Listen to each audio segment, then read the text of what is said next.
পশ্চিমবঙ্গের রাজনীতিতে, রাজনৈতিক ভাষণে সেটাকে টেনে আনা, রাজনীতিতে এইটাকে ব্যবহার করা যে দেখুন ওখানে হিন্দু অত্যাচার, ওখানে দেখুন এটা পরিষ্কার করে পশ্চিমবঙ্গের এটা পরিষ্কার করে বলবো, এটা পরিষ্কার করে বলতে গেলে একে অপরের পরিপূরক।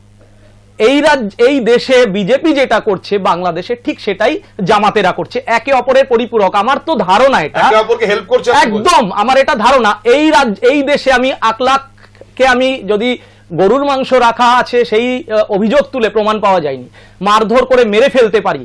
ওই আফরাজুলকে জীবন্ত কুপিয়ে পুড়িয়ে তার লাইভ ভিডিও ছেড়ে যদি মেরে ফেলতে পারি তার ধর্মের কারণে, এবং সেইটা নিয়ে বাংলাদেশ উত্তাল হবে, বাংলাদেশের জামাতেরা রাজনীতি করতে পারবে হিন্দুদের বিরুদ্ধে, সেখানে যেহেতু তারা সংখ্যালঘু, বিজেপির পলিটিক্যাল ইন্টারেস্ট আছে, ইন্টারেস্ট অবশ্যই আছে, এবং দীপু দাসের মতো নিরীহ একজন, আমি নিজে আমার ফেসবুক প্রোফাইলে আমার কাছে ক্লিয়ার যে এতে বিজেপির সুবিধে, বিজেপি ভালো হচ্ছে, এই রাজ্যে তো হিন্দু ভোট একত্রিত করার জন্য বিজেপি লড়ে যাচ্ছে, এখন বাংলাদেশের ছবি দেখিয়ে সেই কাজটা সহজ হয়ে একদম একদম একদম। দেখুন, প্রশাসক যদি বলে সিএ হবে না, সিএ হয়েছে, ওয়াক অফ হবে না বলে একটা মূর্তিমান জিহাদি সমাজকে জ্বালিয়ে পুড়িয়ে দিয়ে, ঠিক যেটা এনআরসির সময় সিএ এর সময় করেছিলেন, 4 দিন ধরে মালদা মুর্শিদাবাদে তাণ্ডব হয়ে পোস্ট অফিস থেকে স্টেশন ভেঙেছে একই রকম উন্মত্ত জনতা।